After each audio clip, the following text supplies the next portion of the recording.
brainstorm.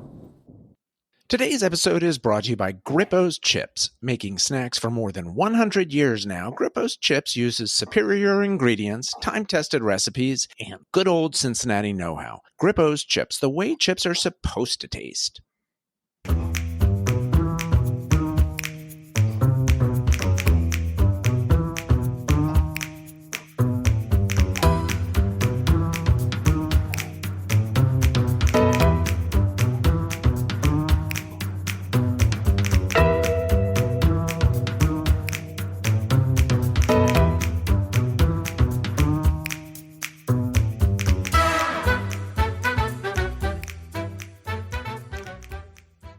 Dr. Geller, we meet again. Yes, we've dialed it up to 11. It's season 4, episode 11 of the KMA podcast, this season featuring true crime.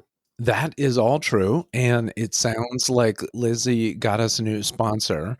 And I wanted to ask, they sent me chips. Did they send you chips as well? Yes, I got an amazing box of a variety of flavors and types of chips. Fantastic. I'm admiring the packaging, so I haven't even tried them yet. Oh, you haven't? I was going to say my favorite was I think it was called Carolina Classic Barbecue. That was quite tasty. They look very good. I had never heard of them. Apparently those chips are big in, let's see, where? Ohio, Kentucky, and Indiana. You're from that general part of the world. Not really. So that's one of those misconceptions. It's like, oh, my wife's from Ohio. Like, I'm from Chicago, Illinois. No, Indiana. I said Ohio, okay. Yes. Indiana, and Kentucky. Indiana's close to Illinois, right? It is. It is a border state. So calm down. Okay, fair enough. Okay. And as a proud Wolverine, did you ever travel to Notre Dame for a game or no? I did not. No, I didn't. And, but I always admire sort of a local snack. Like, these chips are, as you say, sort of that region, that tri-state area. Yeah. That's interesting because it's not like Lay's potato chips. Had never heard of them. Grippo's. Great name.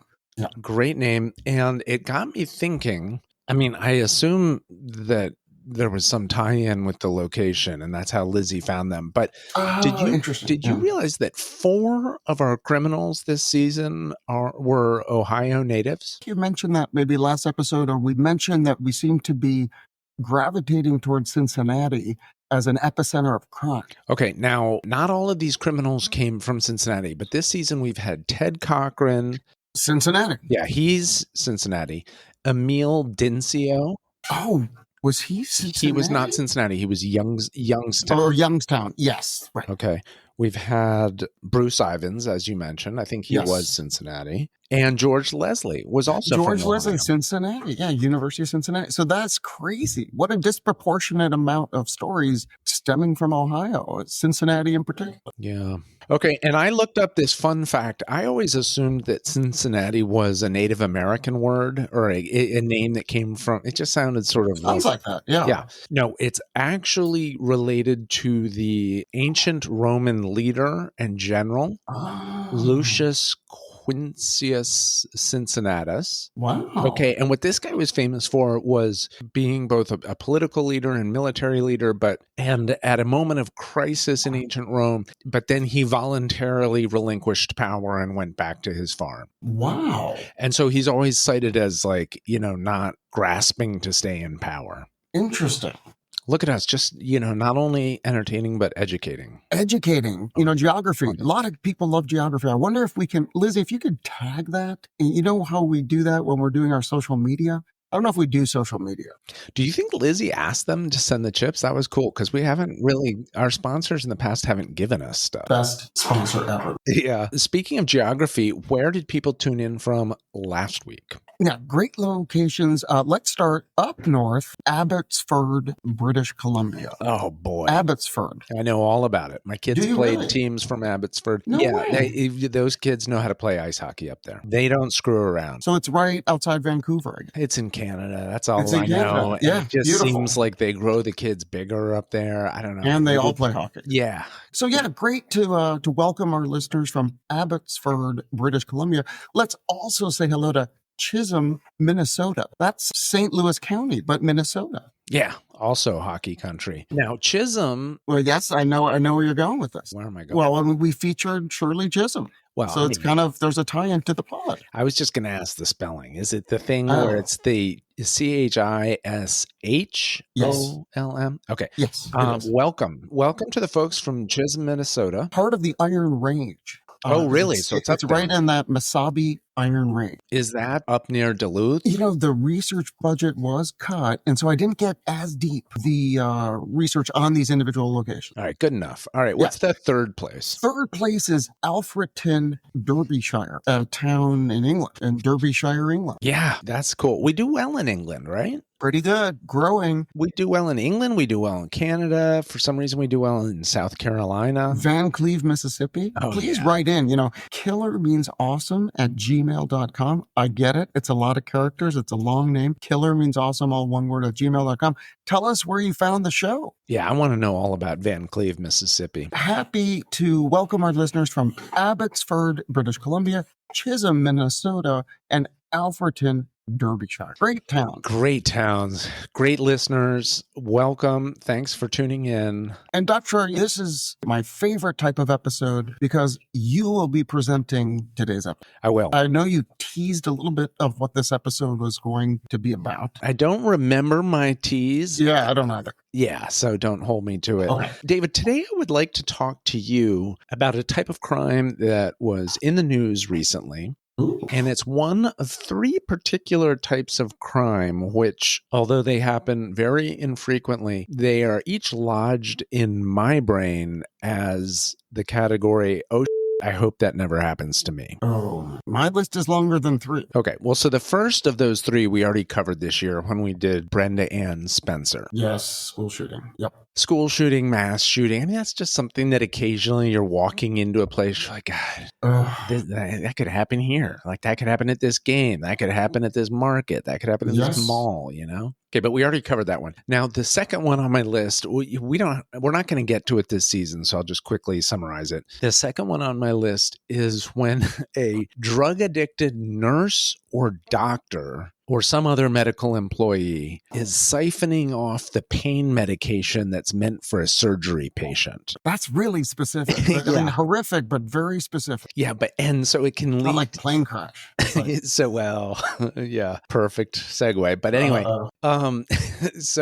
you with bank heists and me with plane crashes. It's terrible. It's just terrible. But that thing where they grab the syringe and give themselves a little bit of pain meds, that can lead to two results. It can lead to the surgery patient being in excruciating pain. It can also lead to a whole cluster of patients at a hospital inexplicably contracting like hepatitis because the drug-addicted nurse or doctor had hepatitis and they're using the same needle that then gets stuck in the surgery patient. Right. Are you subscribing to JAMA? Like, where are you coming up with these phobias? Like, this is not like I'm afraid of spiders. I'm an avid podcast listener, and lots of pods have been done on this, and these clusters have happened in different locations. It's not just a one-off. Okay. It's just something that's in the back of my mind when I go into a medical setting. Sounds like it's more on the forefront of your mind. Oh, I'm just saying there are three specific fears that I get. So one is a medical setting. I think of all the different things that can go wrong at a hospital, but the one that sticks in my brain is like, I hope that when I'm going under, I get the actual pain medication. You know what I mean? Like, there's not a drug addict who's attending to the doctor. Okay. And I have that same thing in a crowded space. I'm at a game or whatever. I think like, God, what would it be like to just suddenly start to hear that pop, pop, pop? And you're like, right. Okay. But number three on that list of, I hope it doesn't happen to me is what we're going to discuss today. And that one is suicide by commercial airline pilot. Oh, no. You're not going to do this. I am. I'm going to do it because you might think, well, that doesn't happen, but it does. No, I actually, first of all, would not have thought that. Suicide is depressing enough. And I'm going to do it by aircraft? Yeah. All right, keep going. Always a good sign for a presentation when the other guy says, okay, keep going. I can edit that out.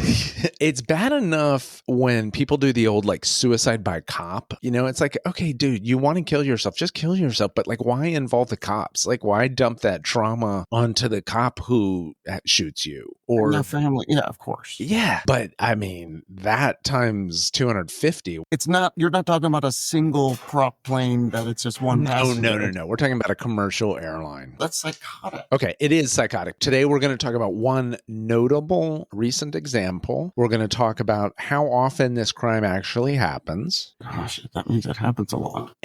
We're going to talk about whether the best answer to this problem is probably just to give every single passenger both a gun and a manual for how to fly the plane after we shoot the suicidal pilot. And what about the parachute? Got to have a parachute. Just give everyone a parachute. I don't have time to learn how to fly a commercial aircraft. Can I just have that parachute? Now, I mentioned that we had 4 Ohio natives as criminals this season. Yes. Today will be our 4th episode, unsurprisingly, in which I present that involves airplanes. Can you name the first 3 that we did? About airplanes. Well, I mean, I know there was the one that we did about the woman who survived the plane crash over the jungle. Very good. We did cover the flight across the Atlantic with the Shoot, that's the 5th. So this is our 5th airplane episode. We did D.B. Cooper. D.B. Cooper. That was a great episode. Yes. And we also did in Killer Inventions, we did the black box. That's right. Wow. We have been aviation heavy. But all of that is neither here nor there. Let me just give you the most recent case of suicide by commercial airline pilot. Right. As you may remember, in June this year, Air India Flight 171 crashed, killing 241 passengers and 19 people in a building that the plane slammed into.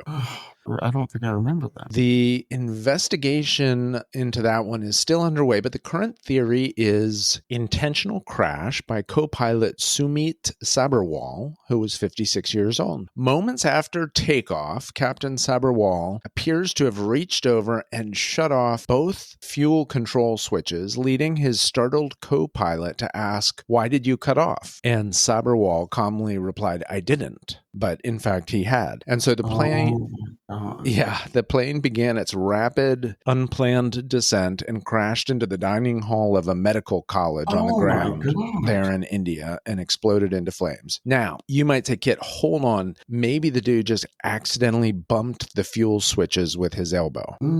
It sounds like you wouldn't have said that. I actually wasn't thinking that. Okay. And because you probably knew this, which is that aviation experts say that's not possible because fuel switches are designed in such a way, they're equipped with a locking mechanism to prevent accidental activation. So basically, to cut them off, you got to lift the switch up out of the panel, slide it down, and then release it back into it's not a bump it with your elbow kind of vibe. And this happened right after he took off? Yes. And as the aviation expert Steve Scheibner said, there's no procedure in the history of commercial flight where you put both switches to cut off and leave them there for 10 seconds right after takeoff. Like, so why does he have to take everybody with him? Great question. I don't get that. And why does he want to commit suicide in the first place? Okay, both. Yeah, good question. According to reporting in India, Captain Sabharwal had been heartsick since the death of his mother in 2022. He had taken time off from work. He had separated from his wife and moved from Delhi to Mumbai to care for his aging father. He was suddenly contemplating early retirement so that he could look after Dad. So, under some stress. I mean, for a lot of people, early retirement is the opposite of like, okay, I want to kill that's like, okay, I finally get to live my life. But going back even farther, all the way back to flight school when he was just a young aspiring pilot, Sabharwal was allegedly known for his solemn demeanor and was nicknamed by his classmates Sad Sack. Ooh. So that might have been an early red flag. Yeah, like maybe some undiagnosed depression or who knows? Sure. I think we can say glass half empty type of guy, maybe. Potentially, but maybe even more extreme. Because, I mean, again, this guy murdered over 200 people just because he was a sad sack. Yeah. That's not cool. It's definitely not cool. Now, you could say, well, okay, this is horrible, but like, how often does this happen, right? It's a 1 in a million. One in a million. Got to be the only time it's ever happened. Not so. It happens more frequently than you might think. So I'm going to roll through just a handful of cases, some of the best known ones, okay? And I'm just going to hit the high points points here, or low points, as it may be. Okay, in 1982, the Japanese pilot Seiji Katagiri intentionally crashed Japan Airlines Flight 350 into Tokyo Bay. Plane had 174 people on board. Many of them survived, but with critical injuries. 24, however, did die. Subsequent investigation showed that Katagiri likely suffered from paranoid schizophrenia. His mental health had been unraveling for months, but he had managed to conceal the full extent of it until that fateful day. At trial for causing the deadly crash, he was found not guilty by reason of insanity. Here's a fun fact about the case. To this day, allegedly, his last name, Katagiri, remains a slur or epithet among children in the schoolyard who are accusing one another of a selfish or dishonorable act. You'll yell out like, Katagiri, Katagiri. What? Yeah, but it just, you could see that the same horror that you felt about the idea of like suicide, okay, but I mean, why involve 200 other people? Yeah. You can imagine in Japan where there's an even, like America is kind of like every man for himself place. But in Japan, there's much more of an understanding of like, okay, what's good for the whole? And, you know, putting the plane nose first into the ground is not good for the whole. But that's why I'm saying it's more than just depression that would lead someone to, you know, God forbid, commit suicide. Like, this is killing people. Like, that seems like you have another level of, like, you're a psychotic person. Like, how do you kill 200 people? Well, you know, one of my theories is, do you think it's a way for somebody to commit suicide, but they're trying to hide the fact that they did? They're like, okay, like they'll just think it was a plane malfunction. Well, that's what I was going to ask you is how soon after these crashes does that become even suspected or investigated? It seems like from this handful of cases that I looked into that they rule out all the other possible causes. But over what period of time? Because public loses interest. Like FAA report just came out on the plane. What plane crash? That was when you were 7. Yeah, but you know, it's like we all have no attention span anymore. So you read a story where they say, oh yeah, it was an intentional. Right. It's almost like you don't care when it happened. Exactly. You're just like, oh, you don't even like check the fact that, okay, this happened 12 years ago and the investigators just figured it out. Right. But, you know, sometimes they are then able to, they're like, that's weird. We're not finding anything that looks like it was wrong mechanically. Plus, it looks like, you know, he actually set autopilot for this crazy thing of trying to land like directly underneath where the plane was flying. And did they interview like family members? Like, did this guy have a wife, the guy in India? He had separated from her. Oh, okay. It sounds like his mom was the death of the mom was what, you know, started the chain of events, and he may have just gotten overwhelmed. Okay, but let me roll through the rest of these. So there was the one in Japan in 82 that killed 24 people. There was one in 1994. There was a Moroccan pilot named Younes Kayati who was found to have intentionally crashed his plane into the Atlas Mountains, killing all 44 people aboard. That was on a Royal Air Maroc flight 360. Plane was headed to Casablanca. He disconnected autopilot and initiated a steep dive into the mountains. His first officer sent out distress signals when he realized what was going on. But as you can imagine, you know, you can send out all the distress signals you want. At that point, there's nothing really anybody on the ground or at air control is going to be able to do, you know. Yeah. So that's 94. 1997, a Silk Air flight carrying 104 people crashed into a mangrove swamp in Indonesia, killing all aboard. Investigators concluded that the pilot Su Wei Ming intentionally crashed due to distress over large gambling debts and having recently been disciplined and demoted by his employer, the airlines. 1989, this one flew out of the city we now call home, Los Angeles. This was Egypt Air Flight 990. It was hoping to get all the way from LA to Cairo. Unfortunately, it crashed into the Atlantic Ocean about 60 miles south of Nantucket in, off the coast of Massachusetts. All 217 people aboard were killed.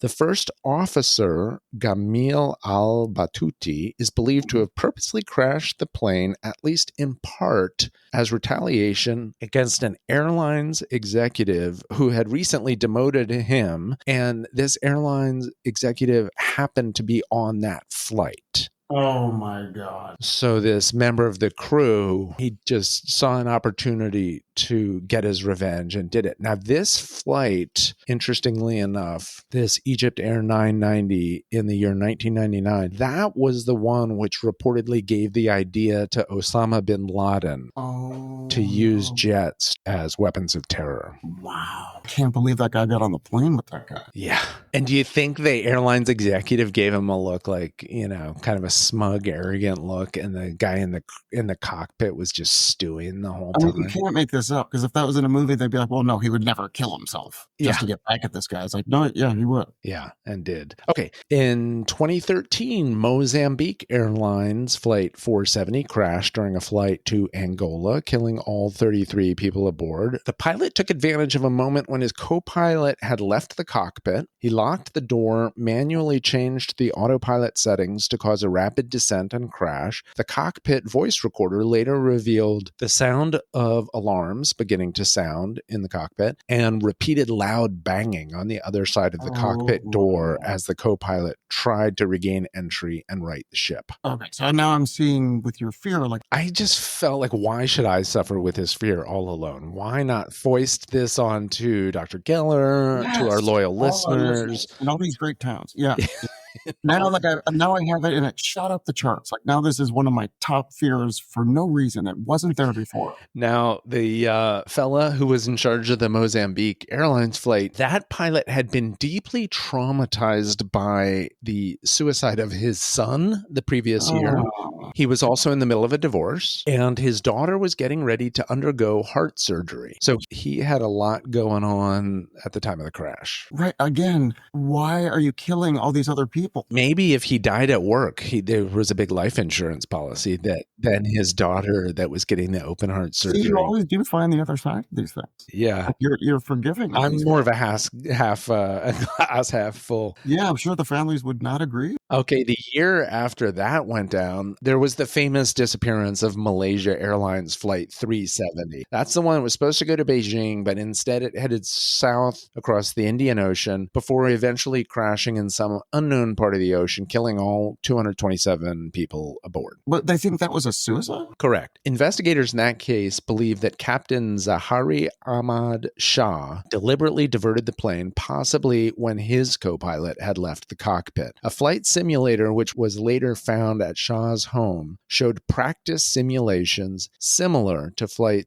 370's mysterious path into the remote southern Indian Ocean. Wow. So they were like, why was he practicing this weird thing that just ends in the ocean? But what happened to the co-pilot? He locked him out? Locked him out. I should have looked into the specification. Like, how strong must these cockpit doors be? I think after 9/11, they all got reinforced. With 9/11, one of those planes, I remember that two of them, like, I think the two that hit the towers, people didn't really totally know what was going on. Whereas the other two, I think by then the people, they were getting text messages and stuff from people on the ground saying, no, this is a wider thing that's happening. Yes. So the ones that crashed, could they get into the cockpit? Did they ever get into the cockpit? I don't recall whether they got in, but I know that they were close or they were about to, and that's why he just ditched it in the field, because he didn't want them to get control. So maybe they were about to collapse the door. I don't know what happened. Yeah. Maybe they did get into the cockpit, actually, and it was just a struggle, and that was it. Well, if we ever come back to True Crime Season 8 or whatever, then we'll get into it. Okay, so that was 2014. 2015, German Wings Flight 9525 crashed into the Alps, killing all 150 people aboard. Investigators determined the crash was caused deliberately by First Officer Andreas Lubitz, who had been treated previously for suicidal tendencies and who had once been determined unfit for work by his doctor.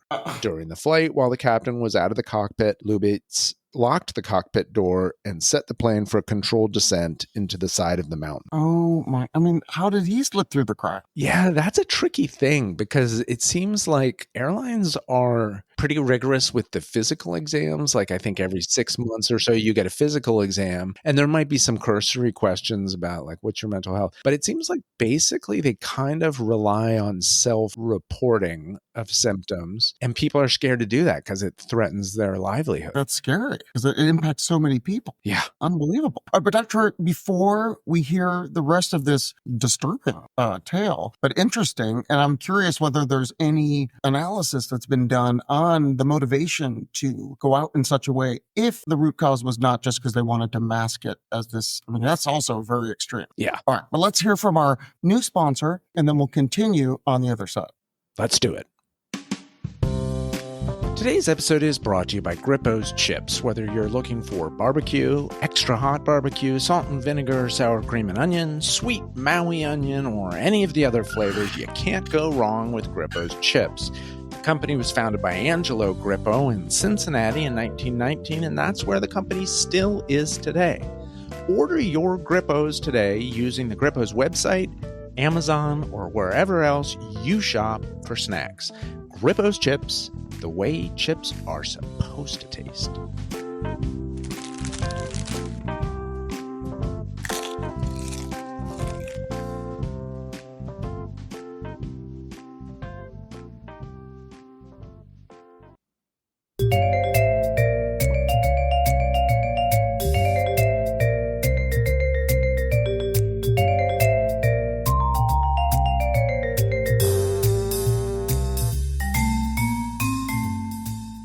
All right. You know, those chips sound good. I don't know. I heard a crunch at the end of that ad. It made me want some of those chips. Yeah, but it was interesting because you and I both have issues with the sound of other people eating. Very difficult to edit that spot because of the misophonia. You know what I like about those chips? You don't get a lot of the wavy style chips anymore. You know what I mean? No, they have wavy? Well, you haven't even tasted your chips yet. Now I know they look so good. Barbecue is legit. I'm normally not a barbecue flavor person, but I'll try them all. But great job to Lizzie. You know, it's been too long since we've thanked Lizzie, our loyal producer. So the final two planes on this list of disaster in 2022, China Eastern Airlines Flight 5735 crashed, killing all 132 people aboard. That too was believed to have been caused by a pilot who wanted to commit suicide. And then most recently, as we started the episode with, there was the Air India Flight 171. Okay, so the ones I just ran through, that's 9 crashes, resulting in 1,352 deaths. Wow.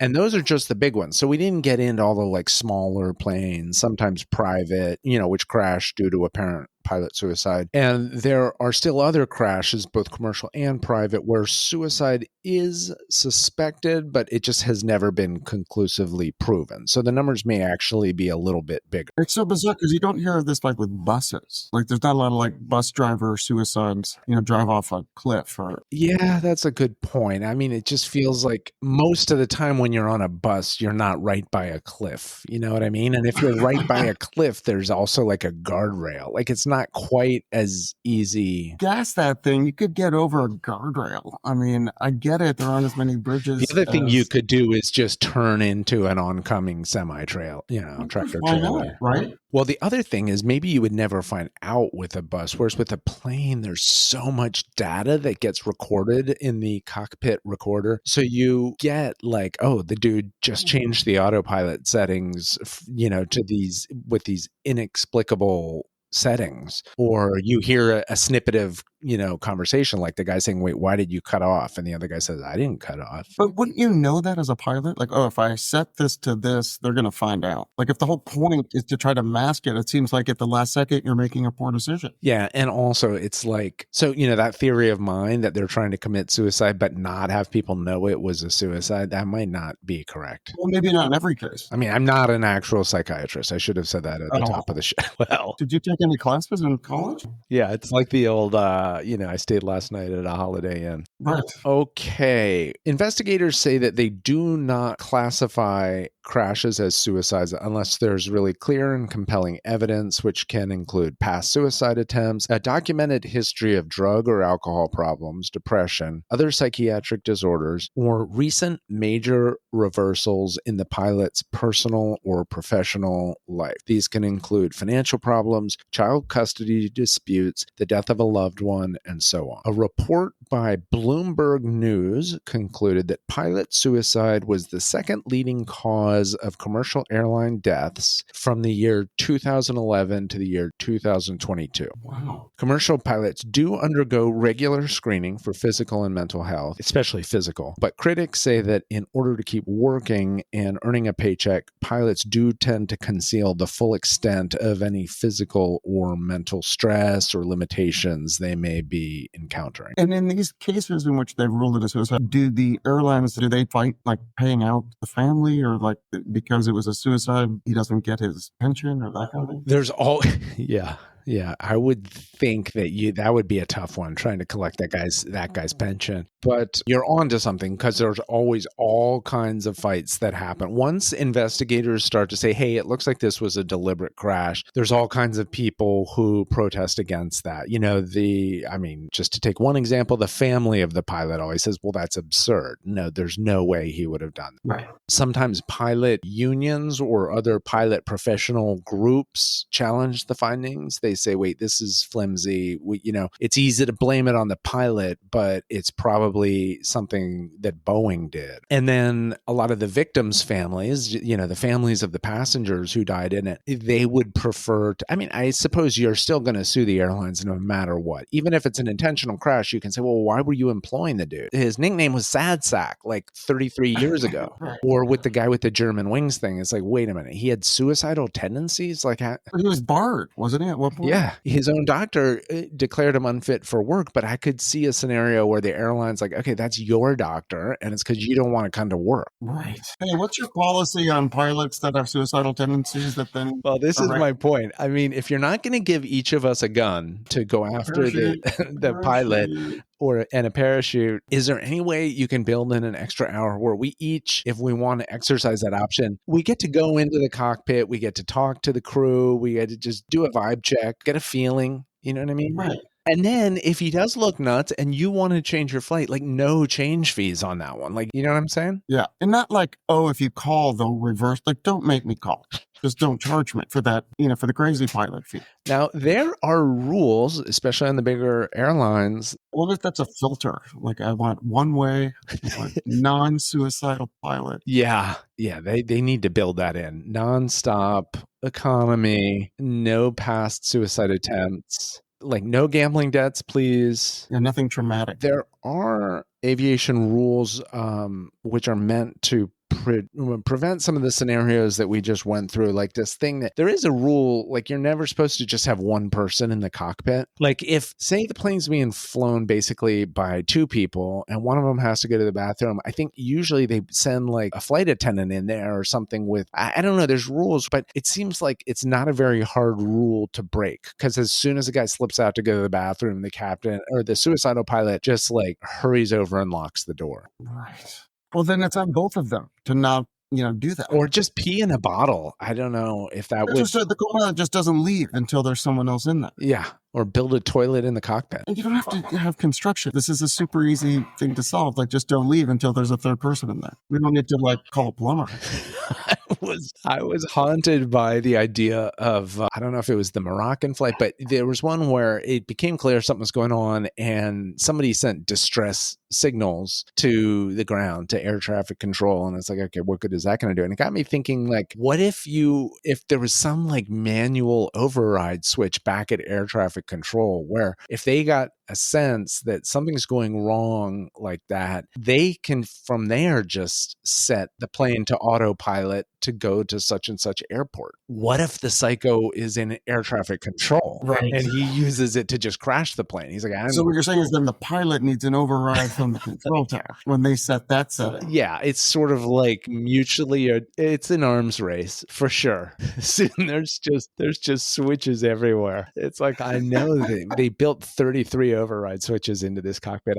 I hope he doesn't have 34 back at air traffic control. And they both keep just saying checkmate back to each other. Okay, Waymo. Yes. Waymo is a great point. I don't know. We got listeners all over the world. Here in Los Angeles, we've had Waymo for a few years. I can't say enough good things about those cars. I've had great experiences in Waymo. They, to me, from my very first ride, they seem safer than human drivers. Yes. I'm amazed by them. So my thing is, we need Waymo planes. I don't know. I know Google's busy. I know they got other products and other things to do. We need Waymo planes. Right? I bet they're coming, right? Like there's got to be some lab working on that kind of thing. They have drones. And also you're already halfway there. It's like, I get the sense of it's like takeoff and landing is where you use the humans, but you can do a lot of autopilot. Yes. It's mainly autopilot. Like, why are these guys killing themselves? It's like you could just like sit back and like watch sports on TV. Yeah, what's so bad? Guys still just have such a hard time making that connection between suicidal tendencies and I will also killed 260 people. Yeah. And the funny thing is, I'm not scared of plane accidents. Like I don't, to me, it's like, okay, we all have to die sometime. And at least it spares you of like, dementia or old age or something.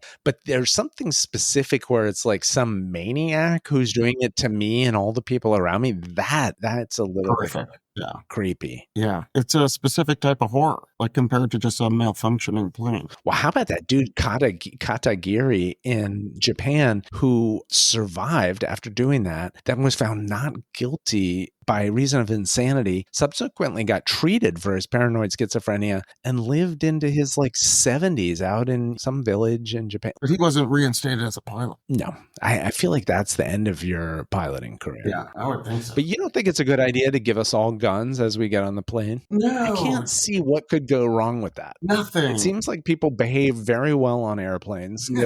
Nobody ever loses their composure, drinks too much. It reminds me of when after whatever horrible school shooting and there was the discussion of like, well, if the teachers had guns, it's like, oh my God. Right. And then the principal has a bigger gun. And it's like everyone's got the right armor and weaponry. Sorry to give you this brand new fear to obsess over. Unbelievable. I mean, honestly, I did not know it was this prevalent. I'm not saying that you need to go in there and check on the pilot's mental health, but if you ever run across a pilot, pat on the back, you're doing a great job, hang in there. Just words of encouragement. Brighter days are ahead. Great. Well, thank you for bringing this to our attention, Dr. I have to say, in addition to just now having a brand new fear, every time I get on a plane, like when I hear the pilot's voice, I'm going to be like, sounded a little off today.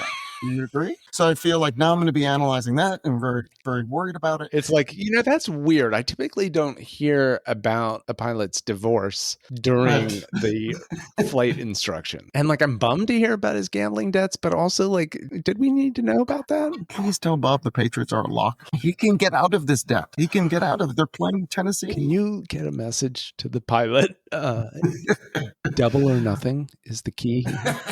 Double or nothing. Give me one more chance. All right, well, Doctor, thank you for bringing this, to our attention. Again, it is making me a bit concerned, but fascinating that this was actually a thing. I feel like I was just completely out of the loop. And it will give us something to explore next season when we get back to shipwrecks. Were any of those intentional crashes? Mental health issues. I think sometimes ship captains had some mental health issues, or maybe I'm just thinking of the plot of Moby Dick. But that's a mild tease for season 5. Speaking of tease, any thoughts about the season finale? No, zero. But I do know it's the season finale, so I'm going to try to present something super compelling. No promises, but excited for the next episode. As long as there's a tie-in with Ohio, right? I'm going to try. But I don't want to promise because I don't think we should be so focused on only one region. That's true. All right, so let's play our theme music. We will see everyone next time on episode 12 of season 4, the KMA podcast, this season featuring true crime. By the way, killer means awesome @gmail.com. Tell us where you found us. Wow, you just rolled that all right out like a pro. Could not do that again. Thank you for a fantastic episode, and we will see you next time. Sounds good.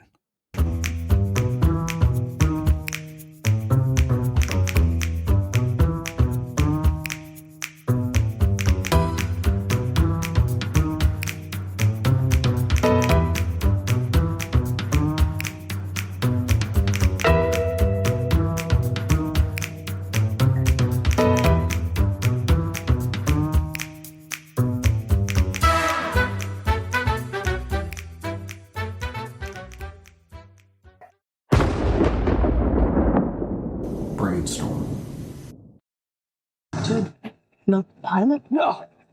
I've never done this before. But I did stay at a Holiday Inn Express last night.